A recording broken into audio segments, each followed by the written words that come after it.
इधर हवाबाजी करते रह गए अखिलेश यादव, उधर योगी ने सनातनियों को दे दिया सबसे बड़ा तोहफा।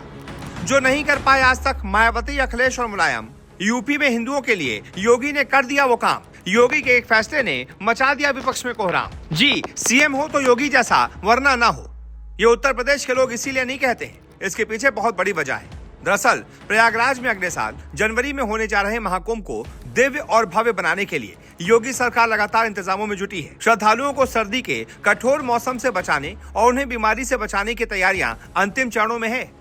इसके लिए सीएम योगी ने प्रयागराज में 100 सार्वजनिक आश्रय स्थलों का उद्घाटन किया है। हर आश्रय स्थल में 250 बेड की व्यवस्था की गई है, जहां पर आप आराम से जाकर ठहर सकते हैं। इसके साथ ही महाकुंभ मेला क्षेत्र में कंप्यूटरीकृत खोया पाया केंद्र भी शुरू कर दिया गया है। सीएम योगी ने कहा कि महाकुंभ जैसे भव्य आयोजन के दौरान तीर्थ यात्रियों और आगंतुकों की भारी संख्या को देखते हुए सार्वजनिक आश्रय स्थलों की आवश्यकता अहम हो जाती है। परंपरागत रूप से तीर्थयात्री और साधु संत खुले स्थानों या परिसंचरण क्षेत्रों में समय बिताते हैं, जिससे सर्द मौसम में उनके लिए कई समस्याएं खड़ी होती हैं।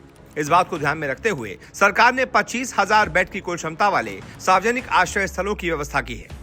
इन आश्रय स्थलों का उद्देश्य तीर्थयात्रियों को न केवल आरामदायक और सुरक्षित ठहराव प्रदान करना है, बल्कि उनकी यात्रा को सुलभ और सुविधाजनक भी बनाना है। महाकुंभ के लिए तैयार किए गए सार्वजनिक आश्रय स्थलों को अत्याधुनिक सुविधाओं से लैस किया गया है।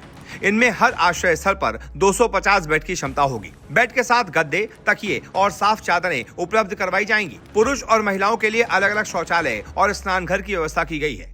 इन आश्रय स्थलों में नियमित सफाई, जिसमें चादरों का परिवर्तन शामिल है, सुनिश्चित की गई है। इसके अलावा स्वच्छ पेयजल और 24 घंटे सुरक्षा के प्रबंध भी किए गए हैं। इन सुविधाओं का उपयोग श्रद्धालु नाम मात्र शुल्क पर कर सकेंगे, जिससे महाकुंभ में सभी वर्गों के लोगों को ठहरने का विकल्प मिल सके। सार्वजनिक आश्रय स्थलों के उपयोग के लिए शुल्क की व्यवस्था सरल और सुलभ रखी गई है। सामान्य दिनों में श्रद्धालुओं को पहले दिन के लिए 100 रुपए और 2 दिन रुकने पर पहले दिन 100 रुपए और दूसरे दिन 200 रुपए का भुगतान करना होगा। मुख्य स्नान पर्व और उसके आसपास के दिनों में ये शुल्क पहले दिन के लिए 200 रुपए और 2 दिन के ठहराव के लिए पहले दिन 200, दूसरे दिन 400 होगा। श्रद्धालु नकद या डिजिटल माध्यम से यानी कि यूपीआई से भुगतान कर सकते हैं, जिसके बाद उन्हें टिकट जारी कर दिया जाएगा। मुख्यमंत्री योगी ने कहा कि ये पहल विशेष रूप से उन तीर्थयात्रियों के लिए की गई है जो होटल, गेस्ट हाउस या निजी शिविर का खर्च नहीं उठा सकते।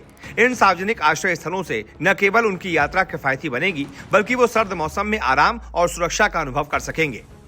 सीएम योगी ने महाकुंभ 2025 की तैयारियों के तहत प्रयागराज मेला क्षेत्र में कंप्यूटरीकृत खोया पाया केंद्र का उद्घाटन किया। ये केंद्र अत्याधुनिक तकनीकों से लैस होगा, जिससे श्रद्धालुओं की गुमशुदगी संबंधी समस्याओं का तुरंत समाधान किया जा सकेगा। इस पहल से तीर्थयात्रियों को सुरक्षित और संगठित अनुभव मिलेगा। महाकुंभ 2025 को न केवल एक धार्मिक आयोजन के रूप में, बल्कि भारतीय संस्कृति और आध्यात्मिकता का जीवंत प्रतीक बनाने के लिए सरकार पूरी तरह से प्रतिबद्ध है।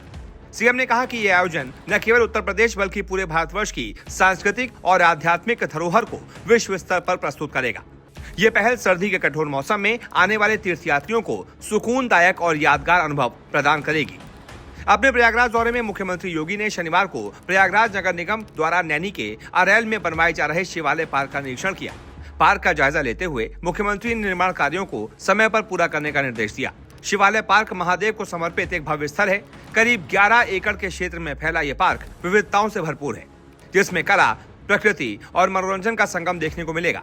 महाकुंभ की शोभा को बढ़ाने के लिए 14 करोड़ की लागत से इस पार्क का निर्माण किया जा रहा है। ऐसे में आप बताइए, सीएम योगी ने सनातन के लिए जो किया है, उस पर आपकी क्या राय है? जो भी आपकी राय हो, कमेंट करके जरूर बताएं।